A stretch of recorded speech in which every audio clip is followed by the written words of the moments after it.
नमस्कार मंडळी. चातुर्मासातील श्रावण महिना सुरू आहे. श्रावणातील प्रत्येक दिवसाला खूप महत्त्व असतं. तसंच श्रावण महिन्यामध्ये केल्या जाणाऱ्या व्रत आणि सणांना विशेष महत्त्व आहे. श्रावणातील पौर्णिमा मोठ्या प्रमाणात साजरी केली जाते. श्रावणातील पौर्णिमेलाच आपण नारळी पौर्णिमा म्हणून सुद्धा ओळखतो. याच दिवशी रक्षाबंधनाचा सुद्धा सण साजरा केला जातो. यंदा वार सोमवार 19 ऑगस्टला रक्षाबंधन आहे. पण पंचांगानुसार ज्या दिवशी विष्टीकरण असते त्या दिवशी भद्राकाळ असतो. आता तुमच्या मनात अनेक प्रश्न निर्माण झाले असतील की रक्षाबंधनाच्या दिवशी राखी कधी बांधावी, भद्राकाळ म्हणजे काय, या दिवशी भद्राकाळ आहे तर कोणती कामे करावीत, कोणती कामे टाळावी. रक्षाबंधनाच्या दिवशी तिसरा श्रावणी सोमवारसुद्धा आलेला आहे. तर श्रावणी सोमवारची पूजा कशी करावी व कधी करावी याबद्दलची संपूर्ण माहिती देणार आहे. तेव्हा व्हिडिओ संपूर्ण पहा म्हणजे तुम्हाला तुमच्या शंकेचं समाधान मिळेल. श्रावणी पौर्णिमा 18 ऑगस्ट 2024 रोजी उत्तर रात्री 3:08 सुरू होते तर 19 ऑगस्टला 2024 रात्री 11:55 संपते. रक्षाबंधनात विधिवत शास्त्रीय पद्धतीने बांधलेली राखी शुभ मानली जाते. शुभ कालावधीमध्ये मंगलमय वातावरणात श्रद्धापूर्वक प्रार्थना करत भावाला बांधलेले रक्षासूत्र एका कवचाप्रमाणे काम करते. पंचांगानुसार यंदा रक्षाबंधनाच्या दिवशी 1:32 भद्राकाळ आहे. भद्राकाळ अशुभ मानला जातो. आता आपण थोडक्यात जाणून घेऊया की भद्रा म्हणजे काय. धार्मिक ग्रंथानुसार भद्रा ही शनिदेवाची बहीण आणि भगवान सूर्य आणि माता छाया यांची संतान आहे. पौराणिक कथेनुसार भद्राचा जन्म राक्षसांचा नाश करण्यासाठी झाला होता. जेव्हा भद्राचा जन्म घेतल्यानंतर लगेचच तिने संपूर्ण विश्वाला आपला घास बनवायला सुरुवात केली. अशा रीतीने जेथे जेथे शुभ मांगलिक कार्य, यज्ञ व विधी केले जात होते तेथे भद्रामुळे विघ्न येऊ लागले. या कारणास्तव जेव्हा भद्रा असते तेव्हा कोणतेही शुभ कार्य केले जात नाही. 11 करणांमध्ये भद्राला 7व्या करणात म्हणजेच विष्टीकरणामध्ये स्थान मिळाले आहे. भद्रा 3 लोकांमध्ये वास करते. म्हणजे भद्रा स्वर्गात, पाताळात आणि पृथ्वीत वास करत असते. जेव्हा चंद्र कर्क, सिंह, कुंभ आणि मीन राशीत असतो तेव्हा भद्रा पृथ्वीवर राहते. जेव्हा भद्रा पृथ्वीलोकात राहते तेव्हा भद्राचे मुख समोर असते. अशा स्थितीत या काळामध्ये कोणतेही प्रकारचे शुभ आणि मांगलिक कार्य करण्यास मनाई आहे. भद्रामध्ये केलेले शुभ कार्य कधीच यशस्वी होत नाही. पौराणिक कथेनुसार भद्रकालातच रावणाच्या बहिणीने राखी बांधली होती. त्यामुळे रामाच्या हातून रावणाचा नाश झाला. हिंदू धर्मात शुभ कार्य करताना भद्राकाळ याची विशेष काळजी घेतली जाते. भद्रकाळात कोणतेही शुभ कार्य सुरू होत नाही आणि संपत देखील नाही. भद्राचा स्वभाव हा क्रोधी आणि संतप्त आहे.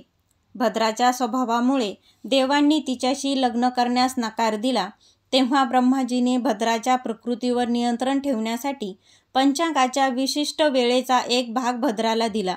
भद्रकाळात केलेल्या कामात अनुचित घटना घडण्याची शक्यता असते. त्यामुळे भद्रकाळात मुंडन करणे, गृहप्रवेश करणे, लग्नकार्य, पूजापाठ विधी इत्यादी कामे अशुभ मानली जातात. तेव्हा भद्रकाळामध्ये विवाह, गृहप्रवेश, तीर्थयात्रा, व्यवसाय, आर्थिक गुंतवणूक, नवीन कामे सुरू करणे, मंगल कार्य, इतर महत्त्वाची शुभ कार्य करू नयेत.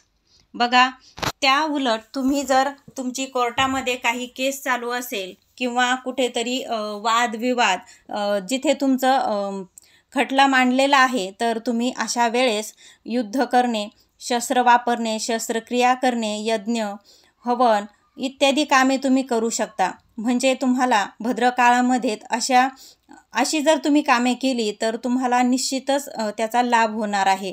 भद्रापासून आपल्याला जर बचाव करायचा असेल तर आपण महादेवांची या दिवशी पूजा करायची आहे. तर बघा, अर्थात तुम्हाला जो प्रश्न पडला होता की त्या दिवशी श्रावणी सोमवारसुद्धा आहे तर आपण भद्रकाळात काय करावं. तर बघा, तुम्ही जेव्हा भद्राकाळ चालू असेल तेव्हा तुम्ही भगवान शंकरांचं नामस्मरण करायचं आहे. तुम्ही त्यामध्ये ओम नमः शिवाय मंत्रोच्चारसुद्धा करू शकता. म्हणजे भद्रकाळातील संकटातून मुक्ती मिळते. भद्रकाळामध्ये शुभ कामं निषिद्ध मानली गेलेली आहेत, पण भद्रा काळात पूजा, जप, ध्यान इत्यादी करता येतात.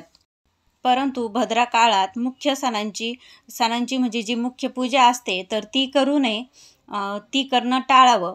तर बघा, भद्र काळाचे वाईट परिणाम कसे टाळावेत. भद्राच्या 12 नावाचे म्हणजेच भद्रा, धन्या, विष्टी, दधिमुखी, कालरात्री, महामारी, खारानना, भैरवी, असुरक्षयकारी, महाकाली, महारुद्रा आणि कुलपुत्रिका यांचा जप केल्याने भद्राचा वाईट प्रभाव कमी होतो.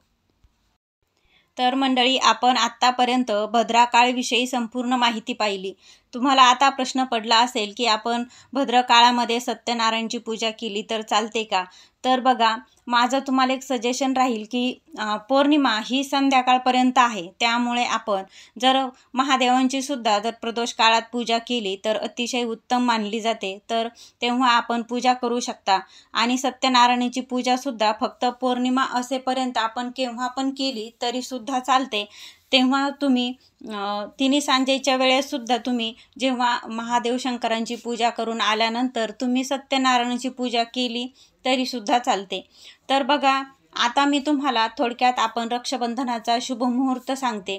म्हणजे तुम्ही या शुभमुहूर्तामध्ये आपल्या भावाला राखी बांधायची आहे. तर रक्षाबंधनाचा शुभमुहूर्त हा दुपारी 1:30 सुरू होतोय, तो रात्री 9:08 आहे. या शुभमुहूर्ताचा कालावधी 7 तास 38 मिनिटे राहणार आहे.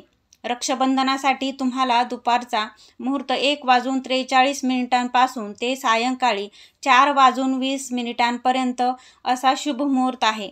या कालावधीमध्ये 2 तास 38 मिनिटे इतका तुम्हाला वेळ मिळालेला आहे. रक्षाबंधनाच्या प्रदोष काळाचा मुहूर्त संध्याकाळी